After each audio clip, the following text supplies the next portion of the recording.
ದೇವರ ದಯೆ ಹೊಂದಿದ ಮರಿಯಳೆ, ನಿನಗೆ ಶುಭವಾಗಲಿ. ಕರ್ತನು ನಿನ್ನ ಸಂಗಡ ಇದ್ದಾನೆ. ಇದೆಂತ ಆಶೀರ್ವಾದ! ಮರಿಯಳೆ, ಹೆದರಬೇಡ, ನಿನಗೆ ದೇವರ ದಯೆ ದೊರಕಿತು. ಈಗ ನೀನು ಗರ್ಭಿಣಿಯಾಗಿ ಒಬ್ಬ ಮಗನನ್ನು ಹೆರುವಿ.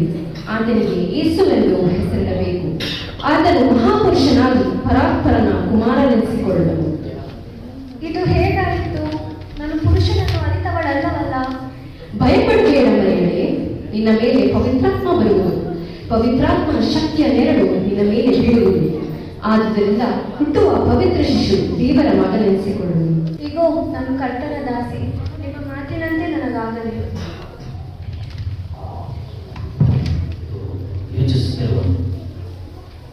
ಹನುಮನ, ಎಂತ ಅನುಮಾನ! ಮನದಲ್ಲಿ ಅನುಮಾನ, ಕುಲದಲ್ಲಿ ಅವಮಾನ. ನನಗೆ ನಿಶ್ಚಯವಾದ ಮನೆಯದು ಗರ್ಭಿಣಿಯೇ, ಇದು ಹೇಗೆ ಸಹಿಸಿಕೊಳ್ಳಲಿ? ಹೌದು, ಆಕೆಯನ್ನು ಬಿಟ್ಟು ಬಿಡುವುದೇ ಒಳ್ಳೆಯದು. ಹೌದು, ಆಕೆಯನ್ನು ಬಿಟ್ಟು ಬಿಡುವುದೇ ಒಳ್ಳೆಯದು. ಯೇಸುವನ್ನು ಮಲಗಿರುವಾಗ ದೇವದೂತನ ಕನಸಿನಲ್ಲಿ ಕಾಣಿಸಿಕೊಂಡ. ಎಲೈ ಯೋಸೇಫನೇ, ದಾವೀದನ ವಂಶದವನೇ, ನಿನ್ನ ಹೆಂಡತಿಯಾದ ಮರಿಯಳನ್ನು ಸೇರಿಸಿಕೊಳ್ಳುವುದಕ್ಕೆ ಅಂಜಬೇಡ. ಆಕೆಯ ಗರ್ಭವು ಪವಿತ್ರಾತ್ಮದಿಂದ ಆದದ್ದು. ಆಕೆಯು ಒಬ್ಬ ಮಗನನ್ನು ಪಡೆಯುವಳು. ನೀನು ಆತನಿಗೆ ಯೇಸುವೆಂದು ಹೆಸರಿಡಬೇಕು. ಯಾಕೆಂದರೆ ಆತನು ಅವರನ್ನು ಅವರ ಪಾಪಗಳಿಂದ ಬಿಡಿಸಿ ಕಾಯುವನು. ಯೋಸೇಫನು ನಿದ್ದೆಯಿಂದ ಎದ್ದು, ಎಂತ ಮಾತು! ಎಂತ ಅದ್ಭುತ! ದೇವದೂತನ ಬಂದು ಹೇಳಿದನಲ್ಲ. ಸರಿ, ಆಕೆ ಹೇಳಿದಂತೆ ನಾನು ಆಕೆಯನ್ನು ಸೇರಿಸಿಕೊಳ್ಳುವೆನು. ಮಂತ್ರಿವರ್ಯ, ನಮ್ಮ ರಾಜ್ಯದಲ್ಲಿ ಎಲ್ಲ ಜನರು ಸುಕ್ಷೇಮದಿಂದಿದ್ದಾರೆ.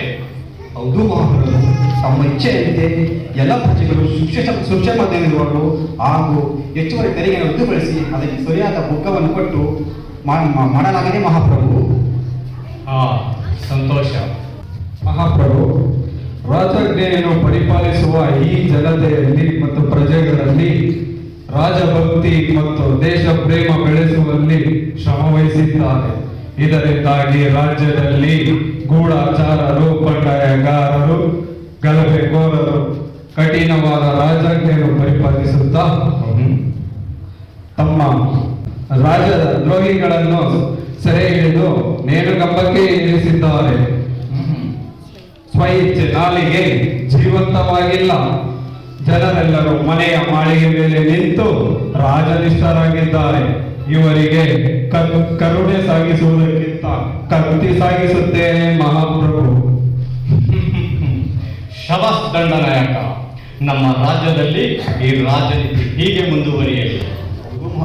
ಹೌದು ಮಹಾಪ್ರಭು, ಈ ದಿನಮಾನಗಳಲ್ಲಿ ಜನಸಂಖ್ಯೆ ಹೆಚ್ಚಾಗಿರುವುದರಿಂದ ಜನಗಣತಿ ಮಾಡಬೇಕಾಗಿದೆ ಮಹಾಪ್ರಭು. ಜನಗಣತಿಯೇ? ಮಂತ್ರಿವರ್ಯ, ನಿನಗೆ ಸರಿಯಾಗಿ ತೋಚುತ್ತದೆ. ಜನಗಣತಿಯನ್ನು ಮಾಡಿಸ. ಯಾರಲ್ಲಿ ಸೇವಕ? ನಿಮ್ಮ ಅಪ್ಪಣೆ ಮಹಾಪ್ರಭು. ಹೋಗಿ ಡಂಗುರು ಸಾರರನ್ನು ಕರೆದುತ್ತಾರೆ. ಆಗಲಿ ಮಹಾಪ್ರಭು.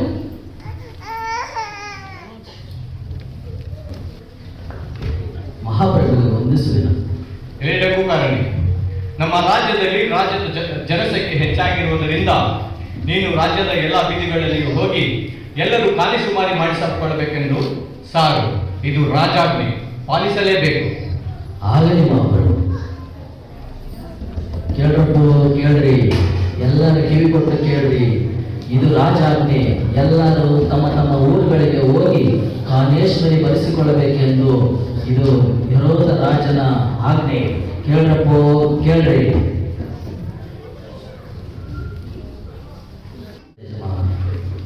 ಕುರುಬರು ತಮ್ಮ ತಮ್ಮ ಹೆಸರುಗಳನ್ನು ಬರೆಸಿಕೊಳ್ಳುವುದಕ್ಕೆ ಬಂದಿರು. ತಾವು ಯಾರು? ತಮ್ಮ ಹೆಸರೇನು? ನನ್ನ ಹೆಸರು ಬಿಂದು. ನಿಮ್ಮ ಊರು? ನಾವು ನಜರೇತಿನವರು. ನಿಮ್ಮ ಗೋತ್ರ? ನಾವು ಬೆನ್ಯಾಮಿನ್ ಕುಲದವರು. ಸರಿ, ಹೋಗ್ಬೋದು. ನಿಮ್ಮ ಹೆಸರು? ನನ್ನ ಹೆಸರು ಶೋಭಾ. ನಿಮ್ಮ ಗೋತ್ರ? ನನ್ನ ಗೋತ್ರ ಯೂದಾಯದ ಗೋತ್ರ. ಏನ್ ಮಾಡ್ತಿದ್ದೀರಿ? ಕುರಿಮೇಸ್ತದೆ ಬುದ್ಧಿ. ಸರಿ, ಹೋಗ್ಬೋದು. ನಿಮ್ಮ ಹೆಸರು? ನನ್ನ ಹೆಸರು ತಹಣ್ಣ. ನಿಮ್ಮ ಗೋತ್ರ? ನನ್ನ ಗೋತ್ರ ದಾವೀದನ ವಂಶ. ಸರಿ, ಹೋಗ್ಬೋದು. ನಿಮ್ಮ ಹೆಸರು? ನನ್ನ ಹೆಸರು ಚಿಕ್ಕಣ್ಣ. ನಿಮ್ಮ ಗೋತ್ರ? ನಾನು ಯಹೂದ ಗೋತ್ರದವ. ಸರಿ, ನೀವು ಹೋಗ್ಬೋದು. ನಿಮ್ಮ ಹೆಸರು? ನನ್ನ ಹೆಸರು ಅಣ್ಣಯ್ಯ. ನಿಮ್ಮ ಗೋತ್ರ? ನಾವು ದಾವಿದನ ವಂಶದವರು. ಸರಿ, ಹೋಗ್ಬೋದು. ಅವು ಯಾರು? ತಮ್ಮ ಹೆಸರೇನು? ನನ್ನ ಹೆಸರು ಯೋಸೇಫನು. ಹೀಗೆ ನನ್ನ ಹೆಂಡತಿ ಮರಿಯಳು. ನಿಮ್ಮ ಗೋತ್ರ? ನಾವು ದಾವೀದನ ವಂಶದವರು. ನಿಮ್ದು ಊರು? ನಾವು ನಜರೇತಿನವರು. ಸರಿ, ನೀವಿನ್ನು ಹೋಗಬಹುದು. ಅಯ್ಯ, ಹೀಗೆ ತುಂಬಿ ಗರ್ಭಿಣಿಯಾಗಿದ್ದಾಳೆ. ಇಲ್ಲಿ ಇಳಿಕೊಳ್ಳೋದಕ್ಕೆ ಜಾಗವಿದ್ದರೆ ಸಂಬಂಧಿಸಿದೆ. ನೋಡಿ, ಇಲ್ಲಿ ಎಲ್ಲಿ ಜಾಗ ಖಾಲಿ ಇಲ್ಲ. ಕೇವಲ ಎತ್ತಿನ ಕೂದಲಿ ಮಾತ್ರ ಜಾಗ ಖಾಲಿ ಇದೆ. ಉಳ್ಕೊಳ್ಳೋದಾದ್ರೆ ಅಲ್ಲಿ ಉಳ್ಕೊಳ್ಳಬಹುದು. ಸ್ಥಳ ಗೊತ್ತದಕ್ಕಾಗಿ ಧನ್ಯವಾದಗಳು.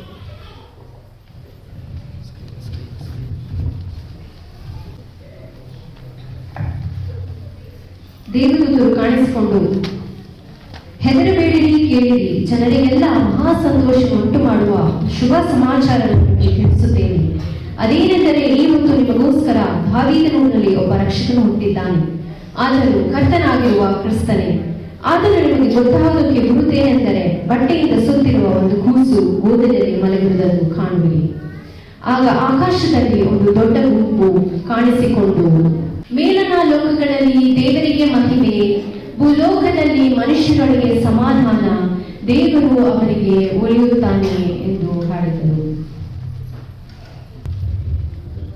ಮಹಾಪ್ರಭು, ಮೂಡಣ ದೇಶದಿಂದ 3 ಪಂಡಿತರು ನಿಮ್ಮ ದರ್ಶನಕ್ಕಾಗಿ ಆಗಮಿಸಿದ್ದಾರೆ. ಮಹಾಪ್ರಭು, ಮೂಡಣ ದೇಶದಿಂದ ಪಂಡಿತರೆ? ಅವರನ್ನು ಬರ ಹೇಳು. ಒಳ್ಳೆ ಮಜಾ ಇದೆ.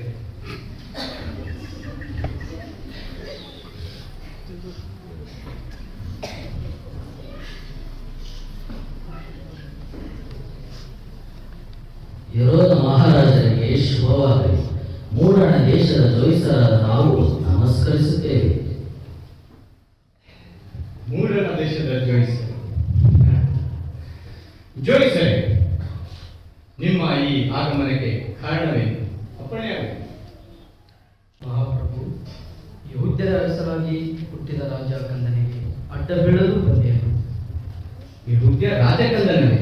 ಮಹಾಪ್ರಭು, ಅಪೂರ್ವ ಸೂಚಿಸುವ ನಕ್ಷತ್ರವನ್ನು ನಾವು ಮೂಡಲ ದೇಶದಿಂದ ರಾಜಕಂದನ ಜನರವೇ? ಹೌದು ಮಹಾಪ್ರಭು, ಆ ಮಹಾ ತೇಜಸ್ಸುವ ರಾಜಕಂದನಿಗೆ ಅಡ್ಡಬಿದ್ದು ಕಾಣಿಕೆ ಸಮರ್ಪಿಸಲು ಬಂದಿರುವರು. ಕಾಣಿಕೆ ಸಮರ್ಪಿಸಲು?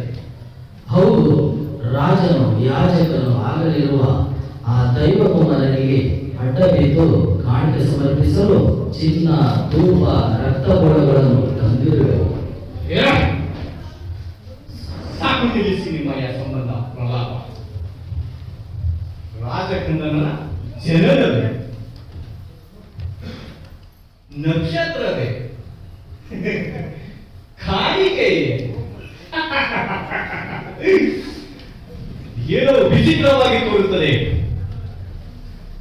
ಧರ್ಮನಾಯಕ, ನಮ್ಮ ರಾಜ್ಯದ ರಹಸ್ಯಗಳನ್ನು ತಿಳಿಯಲು ಈ ಮೂವರು ಜೋಯಿಸರ ವೇಷ ಹಾಕಿಕೊಂಡು ಬಂದಂತಹ ಗೂಢಚಾರರಂತೆ ಕಾಣುತ್ತದೆ.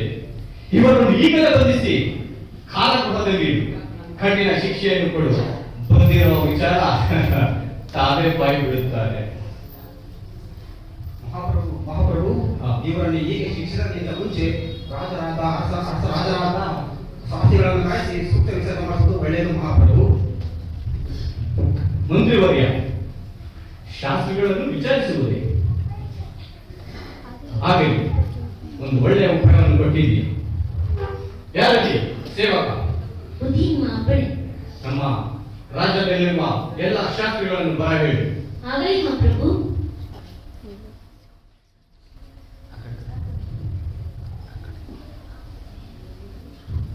ಮಹಾಪ್ರಭುವಿಗೆ ವಂದಿಸುವುದು.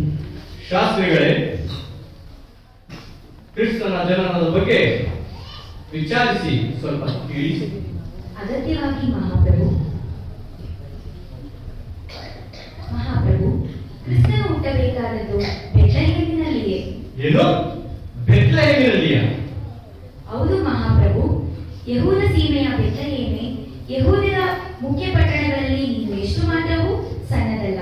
ಒಬ್ಬ ಅಧಿಪತಿಯು ನಿನ್ನೊಳಗಿಂದ ಹೊರಡುವನು. ಆತನು ನನ್ನ ಪ್ರಜೆಗಳಾದ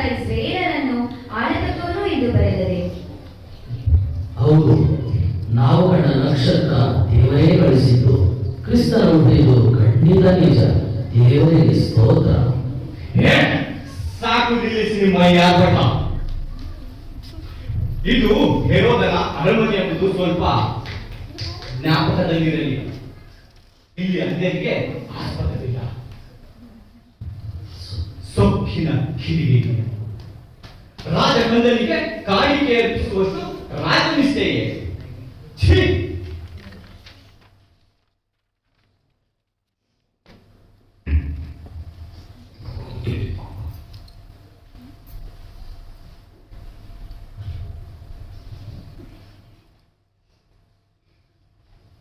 ಜೋಯಿಸರೆ, ದಂಡನಾಯಕ ಅವರನ್ನು ಬಿಡು.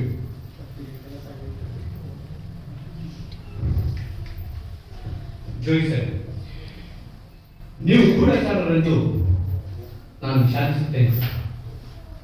ನೀವೊಂದು ಕೆಲಸ ಮಾಡಿ, ನೀವು ಹೋಗಿ ಆ ಕೂಸಿನ ವಿಚಾರವಾಗಿ ಚೆನ್ನಾಗಿ ತಿಳಿದು ಬಂದು ನನಗೆ ತಿಳಿಸಿ. ನಾನು ನನ್ನ ರಾಜ್ಯದವರೆಲ್ಲರೂ ಕೂಡ ಬಂದು ಆ ಕೂಸಿಗೆ ಅಡ್ಡ ಬಿದ್ದು ನಾವು ಕಾಣಿಕೆಗಳನ್ನು ಸಮರ್ಪಿಸಬೇಕು. ಹೋಗಿ ಬರುತ್ತೇವೆ ಮಹಾರಾಜರೇ, ನಿಮಗೆ ಶುಭವಾಗಲಿ. ದಂಡನಾಯಕ,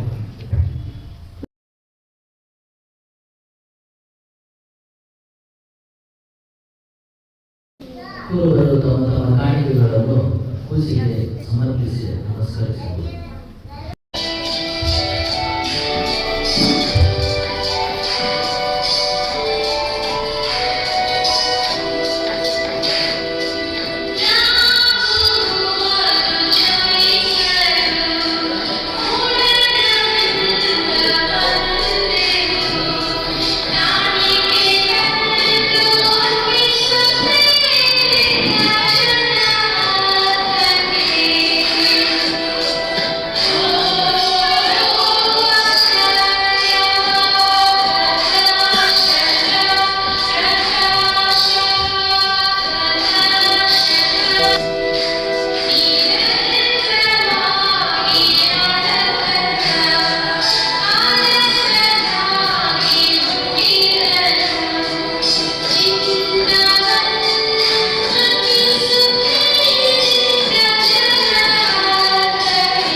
ಜೋಯಿಸರಿ, ನೀವು ಬಂದ ಮಾರ್ಗವನ್ನು ಬಿಟ್ಟು ಬೇರೆ ಮಾರ್ಗವಾಗಿ ಹೋಗಿ.